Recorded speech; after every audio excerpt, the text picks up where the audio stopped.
Rebonjour, bonjour tout le monde et bienvenue à ce Yeso Summit 2022. Aujourd'hui, je suis avec un speaker international, unique en son genre, dans un domaine qui est très prisé dans le monde, mais très peu connu en Afrique. Je veux bien entendu parler de UX design, de la recherche utilisateur en tant que telle. Et pour m'accompagner sur ce sujet, je serai en compagnie de monsieur Yann Lebeu. Bonjour Yann. Salut Lavine, tu vas bien? Très très bien, merci. Et toi? Ça va super, merci. C'est un plaisir de te retrouver. On est voisins, mais je te vois très peu. Exactement, on se croise. Tu es un CEO, un top manager, donc c'est difficile d'avoir du temps avec toi. C'est toi, c'est toi. Donc vraiment, merci de nous accorder ce temps à nous pour ce summit-là. Et je vais tout d'abord te laisser te présenter à nos téléspectateurs et spectateurs pour qu'ils puissent savoir qui est Yann et qu'est-ce qui est UX.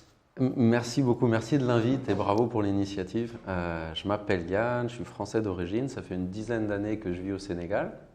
Et il y a à peu près 5 ans, on a créé une entreprise qui s'appelle UX, qui est spécialisée dans le design d'expérience utilisateur. C'est un grand mot, c'est un jargon, mais de manière très simple, nous, comment on l'explique, c'est que finalement, on va faire beaucoup de sociologie et d'anthropologie pour connaître les gens, leurs besoins, leurs usages, leur culture, leur diversité.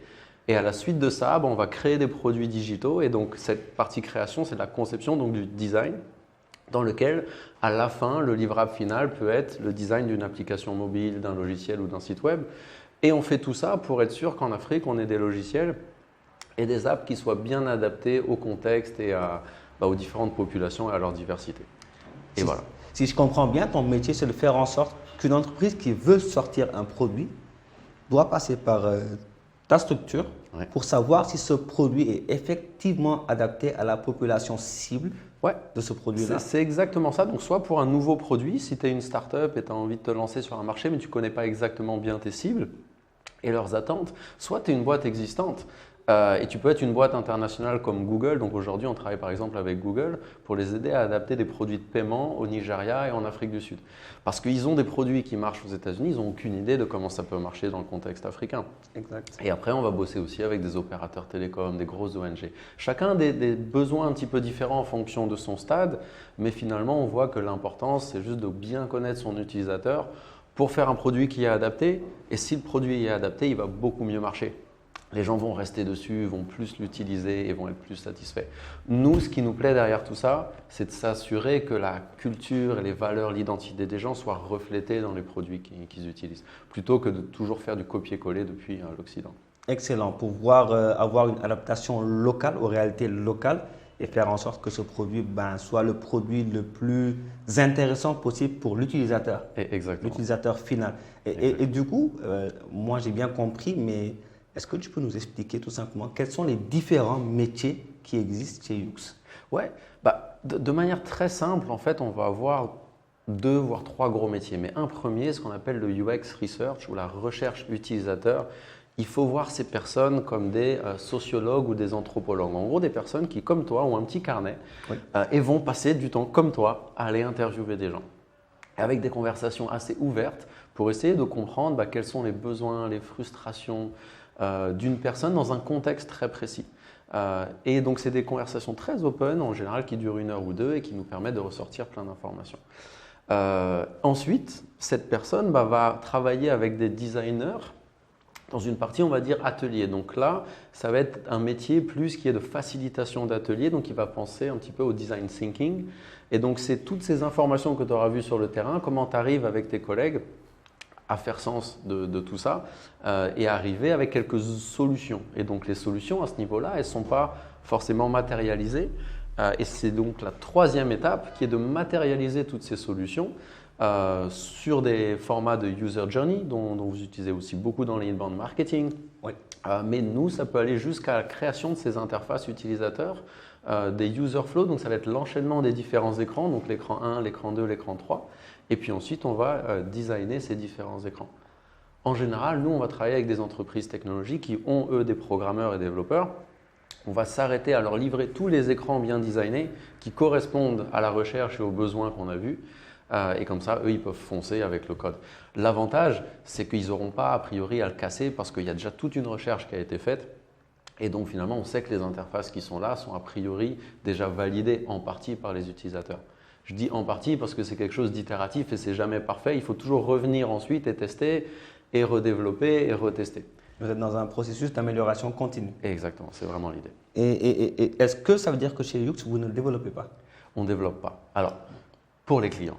Pour les La petite particularité de Yux, c'est qu'on a différentes, on va dire, business units, dont une, c'est de développer un logiciel pour nous D'accord. et pour d'autres boîtes maintenant, qui permet de faire de la recherche dans 18 pays africains.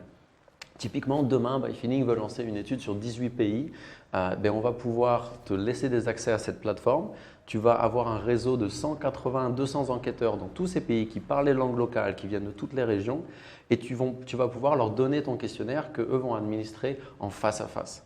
Et ça, c'est une grande valeur par rapport à des Google Forms que personne ne va vraiment remplir de manière fiable. Avec ces enquêteurs, tu vas pouvoir avoir un retour du terrain très pertinent dans plein de pays. Et ça, on développe cette plateforme et on la laisse ouverte, notamment pour démocratiser la recherche et la rendre accessible aux petites PME. Et elle s'appelle comment cette plateforme? Ça s'appelle Luca et Luca. c'est disponible sur le site getluca.com. Getluca.com, donc pour pouvoir lancer des études. Exactement. Et c'est spécialement dédié aux PME. Spécialement notamment dédié en aux termes de PME. tarifs. Ah, excellent. Je pense que le message est passé pour tout le monde. Et du coup, tu as parlé de la recherche utilisateur et je pense que Yux a d'ailleurs sorti une étude sur l'état de la recherche utilisateur. Je pense que tu pourras mieux dire le nom en anglais que moi. Yes. Donc c'est le State of UX Research in Africa, l'état de la recherche utilisateur en Afrique. Excellent. Et aujourd'hui, qu'est-ce qui a motivé cette étude-là? Le vide, et je pense que vous faites beaucoup de contenu aussi à Byfeeling, mais Oui. c'est pour combler un vide qu'il y a là. Nous-mêmes, on se pose beaucoup de questions sur comment notre métier est fait, comment les autres le font dans d'autres pays et qu'est-ce qui peut être amélioré en tant que discipline pour qu'ensemble on progresse. Et finalement, on n'avait aucune information sur comment les gens font aujourd'hui pour faire de UX Research en Afrique, à part notre petite expérience. Et donc en fait, ce qu'on a fait, c'est qu'on a fait une grande étude à la fois qualitative, donc avec très peu d'interviews mais très longues, et quantitative, donc avec beaucoup de gens qu'on a interviewés en format survey, donc enquête, pour comprendre les problématiques que les gens ont, qui fait la recherche, quels outils ils utilisent, essayer de vraiment comprendre comment les gens aujourd'hui font cette partie recherche en amont de la conception d'un produit. Et ça, pour nous, c'était très important parce que, comme l'a dit Google, par exemple, quand ils ont lu notre étude, ils ont dit que c'était thérapeutique. Parce qu'en fait, tous les problèmes qu'on a remontés, ils les ont et ils ne savaient pas que d'autres personnes aussi les avaient. Donc, c'était quand même rassurant pour eux. Excellent. Et on voit du coup que vous adressez des problématiques que de grandes entreprises de niveau mondial aussi rencontrent au quotidien.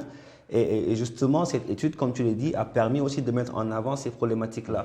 Est-ce que peut-être tu peux nous partager quelques chiffres clés qui sont liés à cette étude-là? Yep. Peut-être directement sur les problématiques parce que, déjà, ce métier de UX Researcher, la plupart des boîtes n'en ont pas. Donc 62% des entreprises qu'on a interviewées n'ont pas de personnes dédiées à cette recherche. Donc ça va être finalement un product owner, un chef de projet digital, parfois un UX designer quand ces entreprises en ont. C'est eux qui vont être chargés de faire cette recherche tant bien que mal sans y être formés. Donc ça, d'une, c'est un des gros problèmes et je pense qu'il y a une opportunité de formation à ce niveau-là.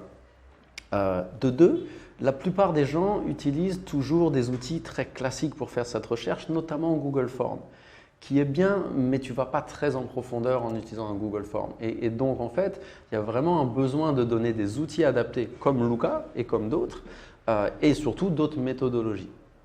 Ça, c'est non. Et puis après, en termes de difficultés rencontrées, et nous, c'est ce qu'on voit au quotidien, la première difficulté rencontrée à 58% est le recrutement des participants.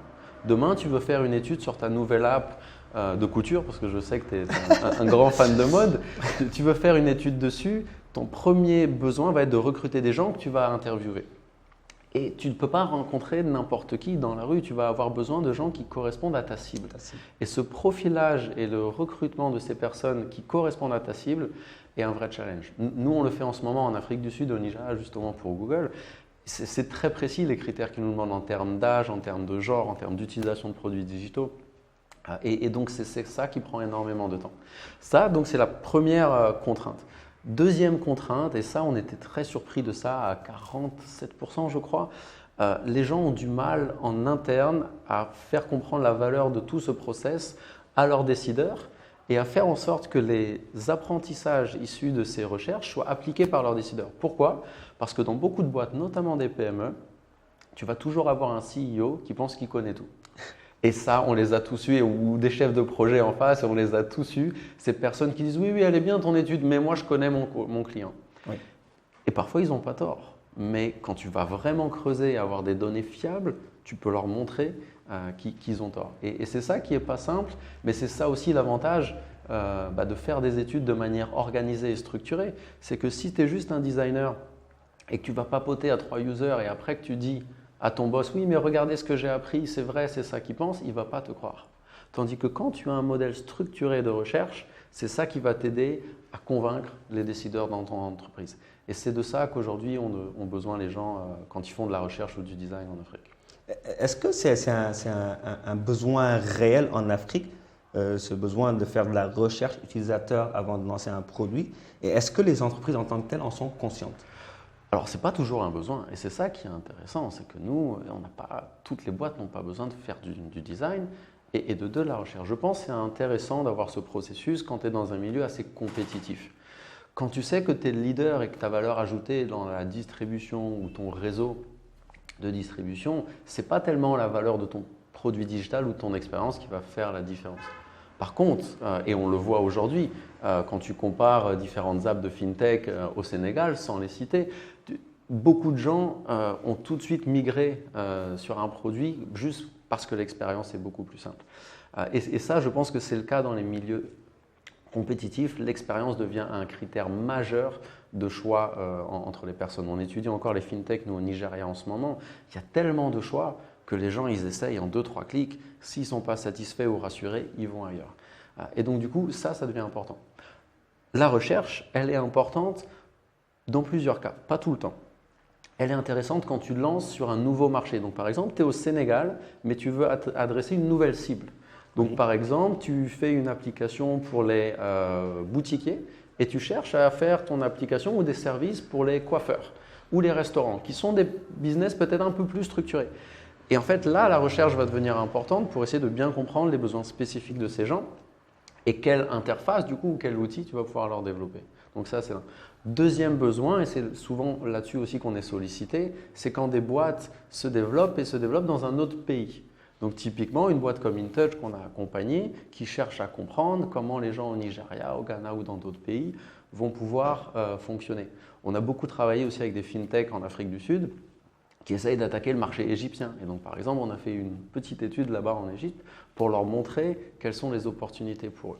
Donc, c'est beaucoup de compréhension de nouveaux marchés, soit à l'échelle géographique, soit à l'échelle de nouveaux profils. Et on voit que vous êtes présent dans différents pays, que vous avez collaboré également dans différents pays, de l'Afrique francophone comme de l'Afrique anglophone. Yep. Est-ce que tu peux nous faire peut-être un comparatif entre ces je ne vais pas dire deux Afriques, parce que c'est la même Afrique, mais l'Afrique anglophone et l'Afrique francophone, en termes de recherche utilisateur? C'est deux Afriques. Malheureusement, et ça nous brise le cœur, mais d'ailleurs, même nous, en interne, on a dû créer deux teams. Une team anglophone et une team dédiée à l'Afrique francophone. On est aujourd'hui une quarantaine et c'est quasiment moitié-moitié en termes d'équipe. Pour nous, ça a beaucoup de valeur d'avoir des équipes au Ghana, au Nigeria, au Rwanda, parce qu'on a besoin de comprendre ces environnements. Il y a beaucoup de similarités, ça c'est d'une, et il y a beaucoup de différences. Les similarités, parfois, elles vont être à l'échelle de l'Afrique de l'Ouest, par exemple, où finalement beaucoup de modes de fonctionnement culturels vont être similaires. Les différences vont être notamment dans les systèmes bancaires, les régulations, les choses comme ça, qui impactent beaucoup, notamment dans le secteur des fintech ou des télécoms, comment les utilisateurs vont utiliser des apps. Mais de manière générale, sur nos domaines, on voit qu'il y a une maturité plus forte côté anglophone en tout ce qui est expérience design et même produits digitaux, qui est parfois lié au fait qu'il y a une plus grosse compétition sur ces marchés. Ce n'est pas du tout lié à la langue, parce que d'ailleurs, nous, on ne travaille pas au Zimbabwe aujourd'hui. On ne travaille pas en Angola, mais par contre, on travaille au Nigeria, au Ghana, parce que c'est des secteurs ou c'est des pays dans lesquels le secteur des tech est plus évolué. Et donc, c'est pour ça qu'il y a finalement une maturité plus forte et une compétition plus forte qui fait appel à des services comme les nôtres. Et du coup, cette maturité, est-ce qu'elle ne fait pas en sorte qu'il y a une plus grande exigence de la part des utilisateurs et donc un plus grand besoin de lancer constamment des études pour les comprendre? C'est exactement ça. Mais par contre, ce qui devient intéressant, c'est que ces gens d'Afrique anglophone, de plus en plus, ils s'intéressent à l'Afrique francophone.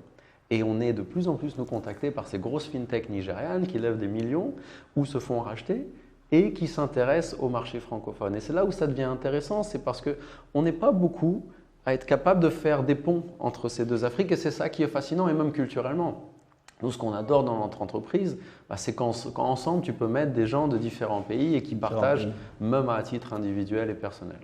Est-ce que ça veut dire que la recherche utilisateur a encore de belles années devant elle en Afrique francophone et notamment en Afrique anglophone également? Oui, bien sûr, mais elle va évoluer. Je pense que ce qui va être intéressant, c'est qu'on va laisser aux gens beaucoup plus l'opportunité de s'exprimer en direct.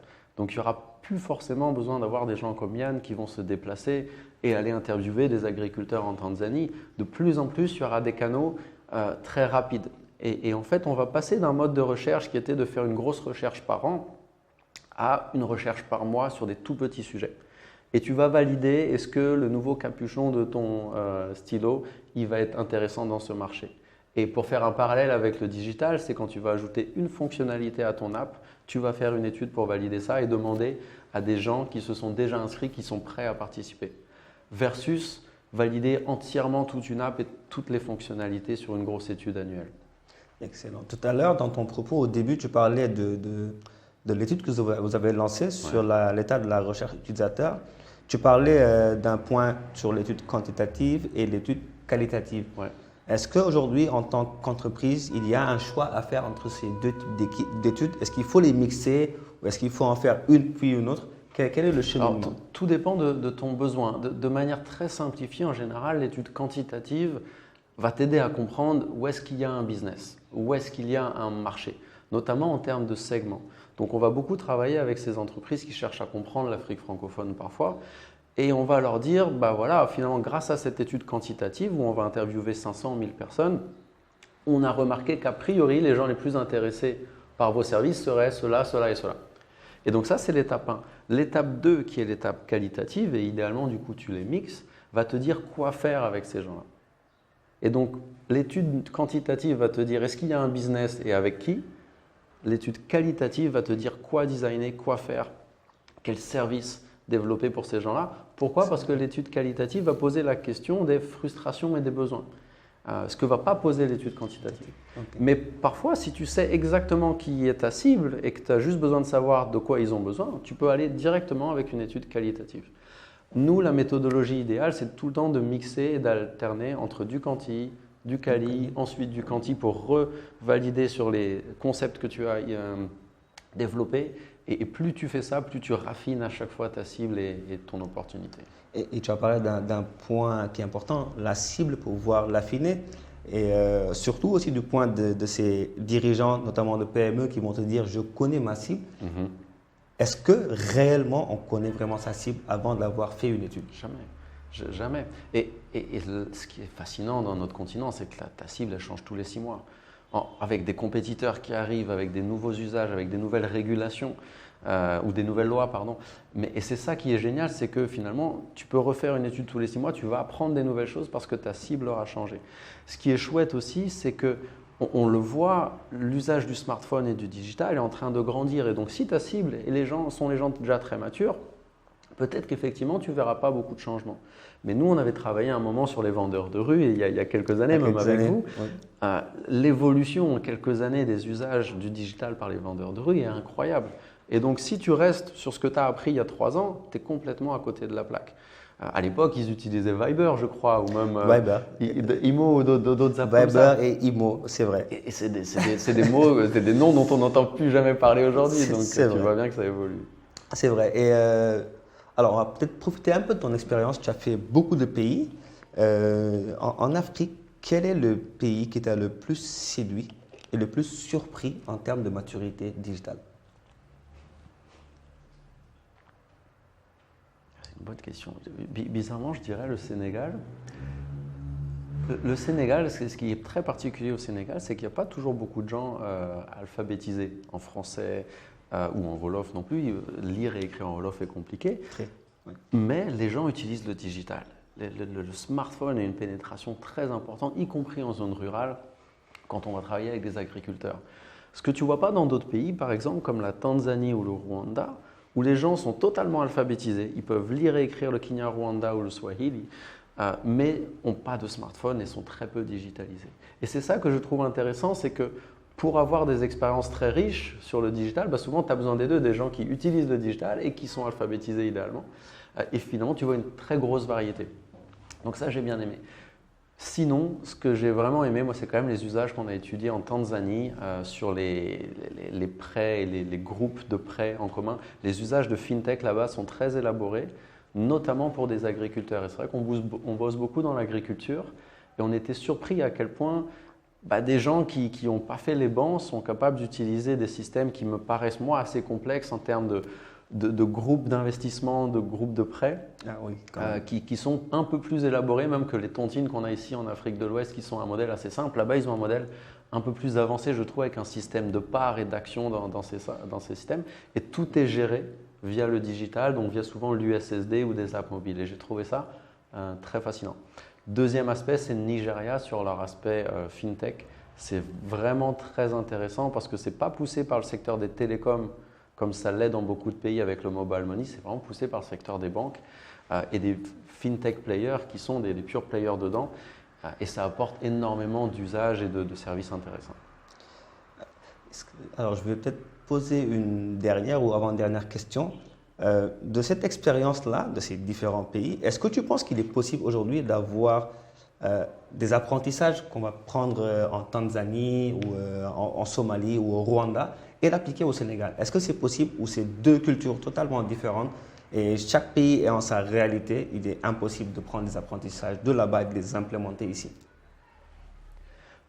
Je dirais que d'une certaine manière, si tu es une entreprise et que tu veux te développer sur le continent, tu vas être obligé de faire des concessions. Tu vas pas pouvoir avoir une app ou une expérience dédiée à chaque pays. Donc ce qui est intéressant, c'est justement d'étudier qu'est-ce qui est très important au contexte local et que tu ne dois pas rater, et qu'est-ce qui a marché ailleurs qui peut peut-être marcher aussi ici. Et c'est là d'ailleurs où parfois tu peux voir des innovations intéressantes. Et je pense que c'est dans ce sens que travailler sur plusieurs pays pour une boîte devient très intéressant parce que tu peux peut-être apprendre et tester. Il ne faudra pas, à mon avis, dire que ça va marcher pour sûr, mais ce qui est intéressant, c'est quand tu es capable de tester ces différentes choses. Mais dans tous les cas, c'est toujours un équilibre parce que tu as une boîte à gérer, tu ne peux pas développer 10 000 apps, donc tu es obligé d'avoir une certaine standardisation et après de trouver les quelques éléments qui font en sorte que ce soit pertinent au contexte local. Excellent, excellent. Je pense que tu as fait un peu le tour en tout ce qui concerne la recherche utilisateur. Il y a tellement de choses à dire qu'on pourrait passer 3 heures, 3 jours, 3 ans ici à partager sur cette thématique-là. On ne va pas prendre tout ton temps, donc on va juste te laisser partager un dernier mot sur la recherche utilisateur, sur Yux et sur l'écosystème numérique de manière générale. Quel mot souhaiterais-tu partager à ceux qui nous regardent et nous suivent en direct?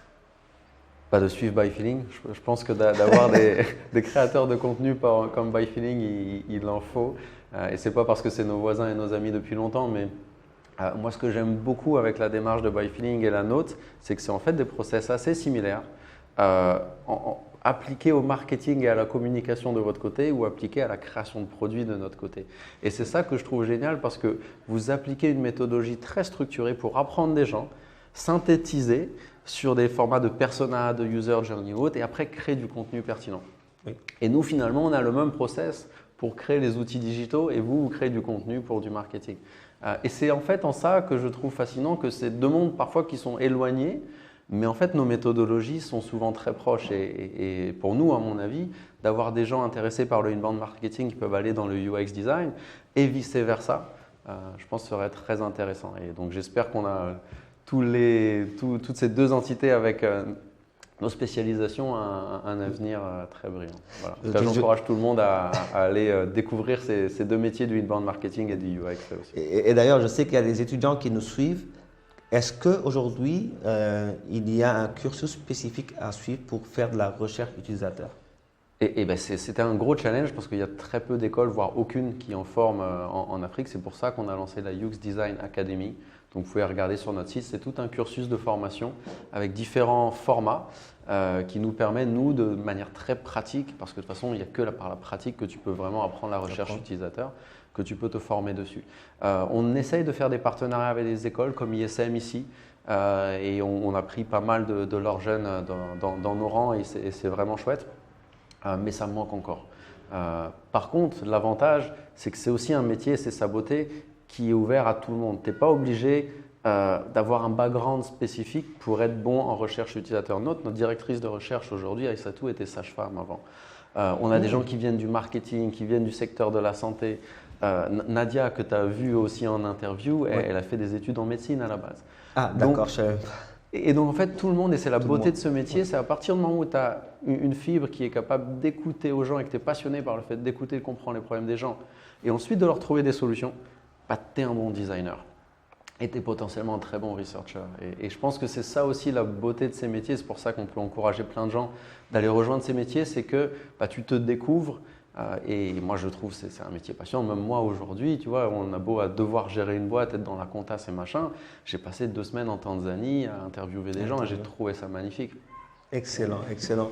Le message est passé. Yux Design Academy pour ceux qui souhaitent se faire former et surtout en savoir plus sur la recherche utilisateur. Vous avez Yann et toute une équipe magnifique qui pourra vous accompagner à devenir les meilleurs du Sénégal et pourquoi pas du monde.